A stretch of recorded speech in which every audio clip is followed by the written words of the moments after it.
अस्सलाम वालेकुम स्टूडेंट्स। तो आज की इस वीडियो में हम पढ़ेंगे cytoplasm.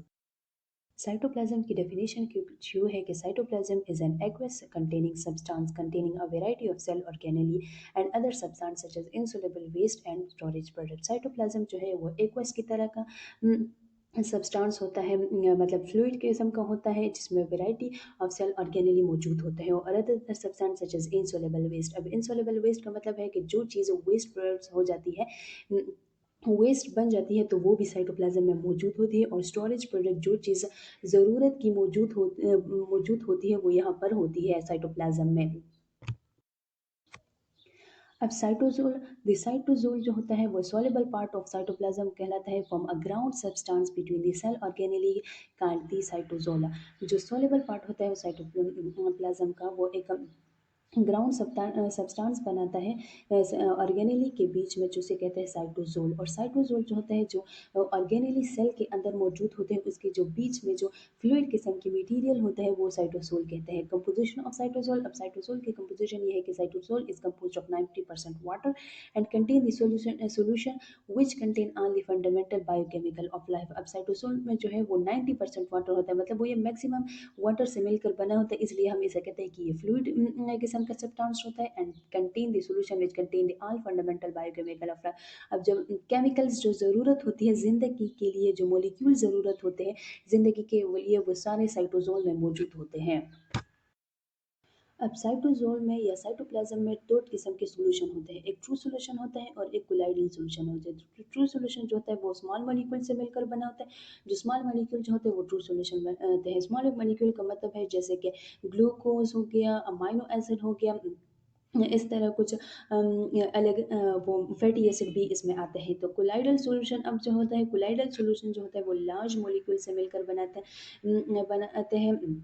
Large molecule colloidal solution बनाता है। अब लार्ज मॉलिक्यूल जो है वो मैक्रो मॉलिक्यूल्स कहलाते हैं, जैसा कि प्रोटीन्स हो गए, लिपिड हो गए और कार्बोहाइड्रेट्स, पॉलीसेकेराइड्स।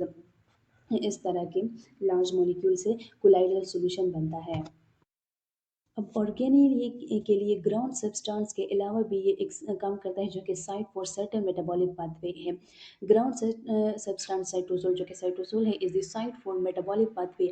मेटाबॉलिक पाथवे जो कि रिस्पायरेशन में एक पाथ वे आता है जिसको कहते हैं ग्लाइकोलाइसिस। ग्लाइकोलाइसिस जो है वो एनारोबिक रिस्पायरेशन का फर्स्ट स्टेप होता है। वो फर्स्ट स्टेप जो होता है वो साइटोप्लाज्म में परफॉर्म किया जाता है या होता है। हम और ये स्पेशली हम कहते हैं कि ये साइटोसोल में ये स्टेप होता है। तो मतलब कि ये बाकी ग्राउंड सब्सटेंस ऑर्गेनेली को स्टोर करने के अलावा ये काम भी करता है कि ये मेटाबॉलिज्म पाथवे करता है। अगला है कि ऑर्गेनेली इन साइटोप्लाज्म। ऑर्गेनेली जो मौजूद होते हैं साइटोप्लाज्म में वो है कि एंडोप्लाज्मिक रेटिकुलम हो गया, राइबोसोम्स हो गया, माइटोकॉन्ड्रिया, गोल्जी अपैरेटस या गोल्जी कॉम्प्लेक्स और लाइसोसोम। इसके अलावा भी बहुत सारे ऑर्गेनेली मौजूद होते हैं साइटोप्लाज्म में, जो कि हम वन बाय वन आगे डिस्कस करेंगे।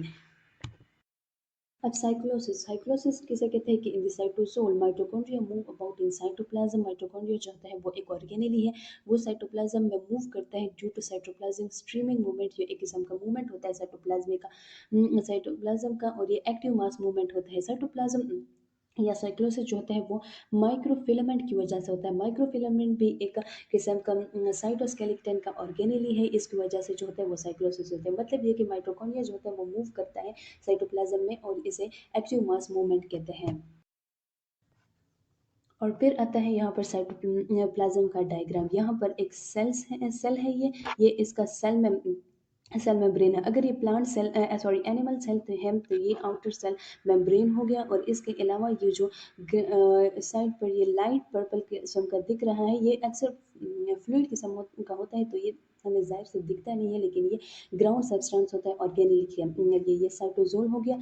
और इसमें ऑर्गेनेली जो मौजूद होते हैं वो है मेन जो है वो न्यूक्लियस हो गया, इसके आगे एंडोप्लाज्मिक रेटिकुलम, फिर माइटोकॉन्ड्रिया। एंडोप्लाज्मिक रेटिकुलम जो होता है वो अभी हम डिस्कस करेंगे। एक इसके बाद माइटोकॉन्ड्रिया। माइटोकॉन्ड्रिया जो होता है वो पावर हाउस और सेल कहलाता है, जो एनर्जी प्रोवाइड करता है सेल के लिए। फिर गोल्जी अपैरेटस। गोल्जी अपैरेटस भी अगला एक ऑर्गेनेली है, जो कि मॉडिफिकेशन और पैकेजिंग में मदद करता है सेल के लिए। फिर इंटरमीडिएट फिलामेंट, यहाँ पर जब हमने कहा था कि ये माइक्रो फिलामेंट जो है वो मूवमेंट करवाता है माइटोकॉन्ड्रिया का, जो कि स्ट्रीमिंग मूवमेंट है वो माइक्रो फिलामेंट की वजह से होता है। अगला है साइटोप्लाज्मिक इंक्लूजन भी हो गया। और फिर यहाँ पर है माइक्रो ट्यूब्यूल्स, जो कि ट्यूब्यूल्स की तरह होते हैं। माइक्रो ट्यूब्यूल्स जो होते हैं वो ट्यूबुलर प्रोटीन से मिलकर बने होते हैं, और ये इंटरमीडिएट फिलामेंट्स है जो कि सपोर्ट करता है